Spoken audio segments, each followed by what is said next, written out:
ધંધુકા નગરમાં અટલ માર્ગના નામકરણ સામે વિપક્ષનો વિરોધ. ધંધુકા નગરપાલિકાની સામાન્ય સભાની બેઠક નગરપાલિકા કચેરીના સભાખંડમાં યોજાઈ હતી. બેઠકમાં શહેરના વિકાસ, વહીવટ અને નાગરિક સુવિધાઓને લગતા કુલ 16 મહત્વપૂર્ણ મુદ્દાઓ ઉપર ચર્ચા વિચારણા કરી જરૂરી નિર્ણયો લેવામાં આવ્યા હતા.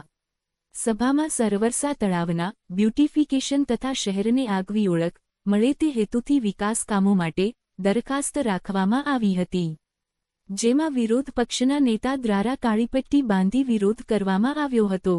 ત્યારબાદ આ કામને વોટ કરી મંજૂરી આપવામાં આવી હતી. સાથે જ ફિક્સ પગારના કર્મચારીઓના પગાર વધારા, જન્મ તારીખને એ જ નોંધણી તારીખ ગણવા તેમજ જન્મ મરણ શાખાના જૂના જર્જરિત રેકોર્ડ અંગે વ્યવસ્થા કરવા બાબતે ચર્ચા કરી નિર્ણય લેવામાં આવ્યો હતો. આ ઉપરાંત અલઘાટ શાળાથી અંબાપુરા દરવાજા ચોક સુધીના માર્ગનું નામકરણ અટલ માર્ગ કરવાનો ઠરાવ પસાર કરવામાં આવ્યો હતો, પરંતુ અપક્ષ ઉમેદવાર અને વિપક્ષ દ્વારા આ માર્ગ માતાજીના નામે હોય તેને ન બદલવા માટેનો વિરોધ કરાયો હતો. ત્યારબાદ અવાડા ચોકથી અંબાપુરા દરવાજાને અટલ માર્ગ આપવા માટે નક્કી કરાયું હતું.